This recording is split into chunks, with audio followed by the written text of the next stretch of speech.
అనుభవంతో చెప్తున్నాను. చదువు శాపం మేడం, వరమైతే కాదు. మన ఎడ్యుకేషన్ సిస్టంలో ఏది సరిగ్గా లేదు మేడం. ఏది సరిగ్గా లేదా? లేదు మేడం, ఏది సరిగ్గా లేదు. ఎలా చెప్పగలుగుతున్నారు?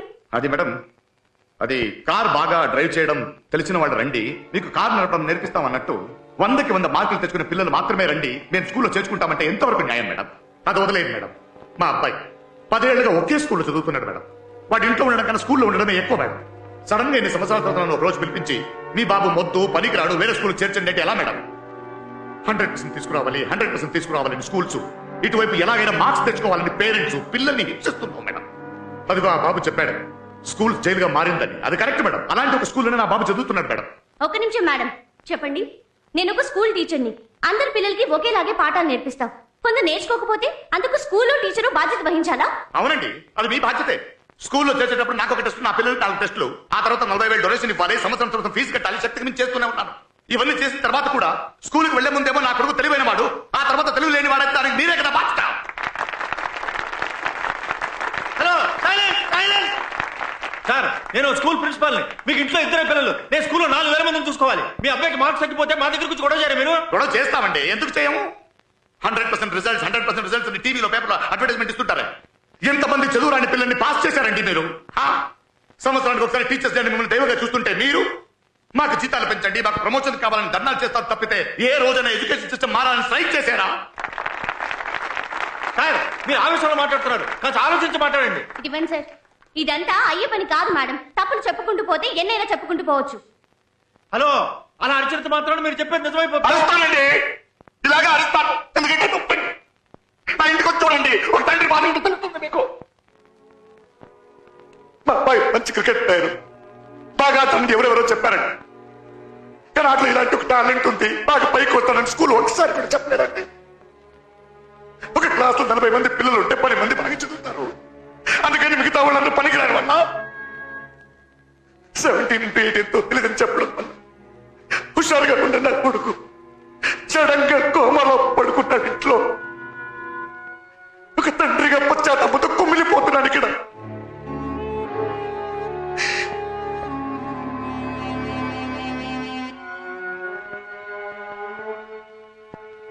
మా అబ్బాయి 90% మార్క్స్ తెచ్చుకోవాలి, 95% మార్క్స్ తెచ్చుకోవాలి అత్యాశపడ్డాను, కానీ అక్కడ దాకా అన్ని అర్థం చేసుకోలేకపోయింది. చేసిన పాపానికి చాలా పెద్ద శిక్ష పోతున్నాను, చాలా పెద్ద శిక్ష. ఒక సమాజం తప్పుగా ఉందంటే స్కూల్ తప్పుగా ఉందని అర్థం, టీచర్స్ తప్పుగా ఉన్నారని అర్థం, చెట్టు వేళ్ళలోకి విషం పాకుతుందని అర్థం. అర్థం చేసుకోరా?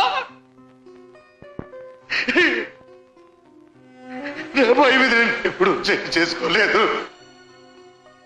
కానీ వాడు మోస్తూ పనికిరాడు అని చెప్పి చెప్పి నా చేత కొట్టించా.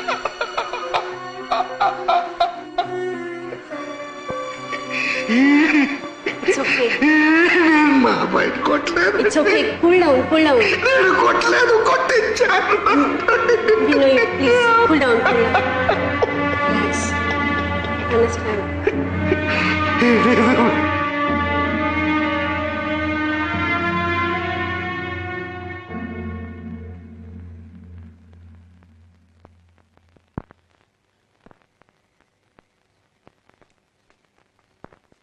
సూపర్ సార్, సూపర్ అంటే సూపర్ సార్.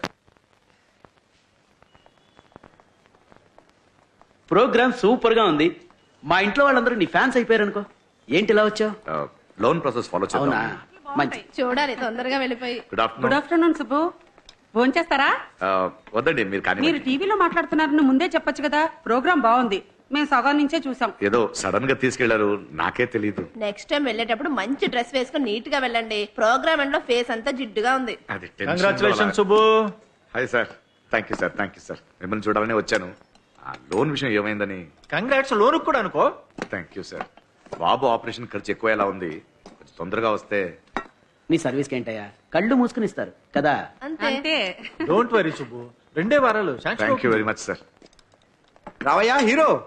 వావ్, ఒక్క ప్రోగ్రామ్ లో వచ్చావు లేదా కానీ భయంకరంగా పాపులర్ అయిపోయావే. ఈ ఏరియాలో నువ్వు ఇప్పుడు స్టార్ అయిపోయావు. ఈ ఆఫీస్కి వచ్చే వాళ్ళందరూ నీ గురించి అడుగుతున్నారు.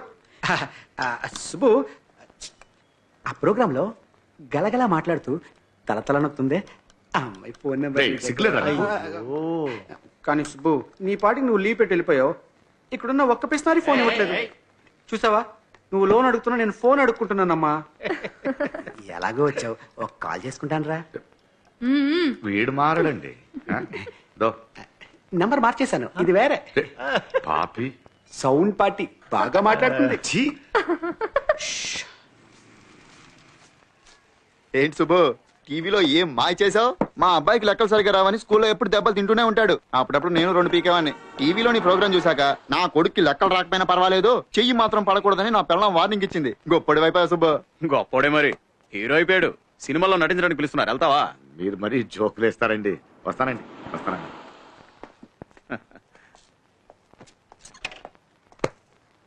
అన్నా, మార్కెట్ రోడ్ లో నన్ను డ్రాప్ చేసాడు. నేను అటు వెళ్ళట్లేదన్నా. టీవీలోనేనా హీరోలో మాట్లాడేది? వెళ్లే దారిలో నన్ను డ్రాప్ చేయి. పద రాజా, పద పద. పోనే పోనే. ఇక్కడ ఆపు ఆపు. సరే వస్తా అన్నా. ఎక్కడికి వెళ్తావు? రారా రా.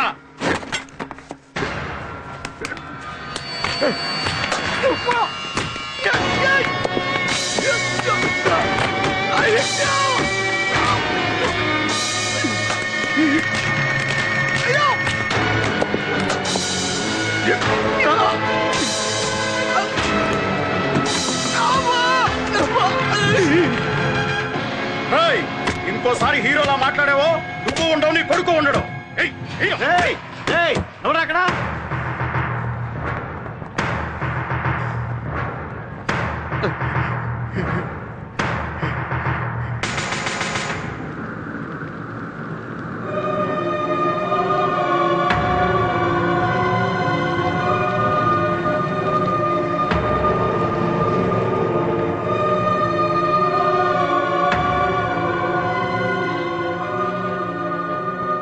సుబ్రహ్మణ్యం, నాదేం లేదు, ఎఫ్ఐఆర్ రాసిస్తాను. దానివల్ల ప్రాబ్లం సాల్వ్ కాదు, ఇంకా ఎక్కువ అవుతుంది. నీకు నీ కొడుకు కోలుకోవడం ముఖ్యం. కోర్టు కేసులు అని తిరిగి తిరిగి టైం వేస్ట్ చేసుకుంటావా? పెద్దవాళ్ళతో ఎందుకు గొడవ? అర్థం చేసుకో. కోపం వద్దంటే విన్నావా? వాళ్ళంతా చాలా పెద్దవాళ్ళు సుబ్బు, వాళ్ళతో మనం పడలేము. ఆ రోజే చెప్పా, పెద్ద హీరోల స్కూల్కి వెళ్ళి గొడవ చేశాడు. మనం అంతా మధ్యతరగతి వాళ్ళంరా, ఎక్కడ ఉండాలో అక్కడే ఉండాలి. వీడు ఇప్పుడు మామూలు వాడు కాదు, స్టార్ అయిపోయాడు. నా దగ్గర పాలు కొనేవాడి నుంచి పాలకోవా కొనేవాడి వరకు అందరూ సార్ గురించి అడుగుతున్నారు. బాగా దెబ్బలు తిన్నట్టున్నావే. నా దగ్గర తినాల్సిందే, మిస్ అయ్యావు. నీకు 10,000 ఇవ్వాలంటే 10 సార్లు ఆలోచిస్తా. నిన్ను కొట్టిన వాడికి ఎంత ఇచ్చారో తెలుసా? 1,00,000 రూపాయలు. 1,00,000 రూపాయలా? ముందే తెలుసుంటే మనోడ వెళ్ళి తనులు తిని డబ్బులు తీసుకొచ్చేవాడే. జోకా? ఏమయ్యా, మీ ఇంటికి వచ్చాము, కాఫీ టీ ఏమి ఇవ్వరా? కావేరి. నేను తీసుకొస్తాను.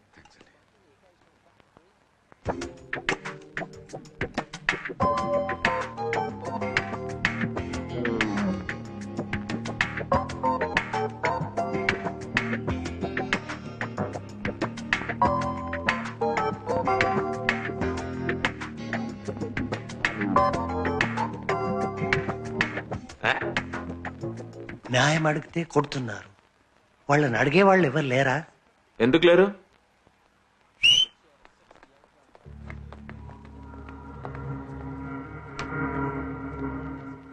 కొట్టింది వీడే, కొట్టించింది మాత్రం చాలా పెద్ద రేంజ్. రే నా మనిషి, అర్థమైందా?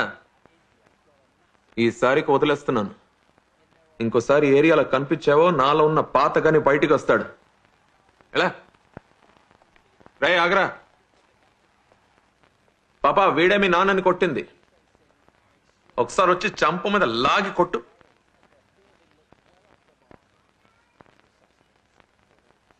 రామ్మా, భయపడకు, నేనున్నానుగా.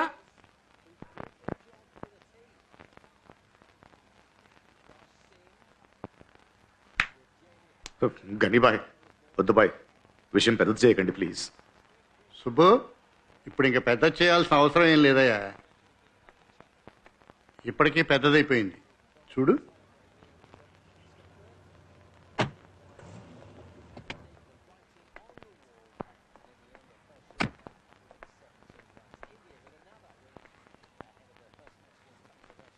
నమస్కారం. నమస్తే. సార్ ఎవరని? I'm doctor Manoj, neuro surgeon from London. This is my wife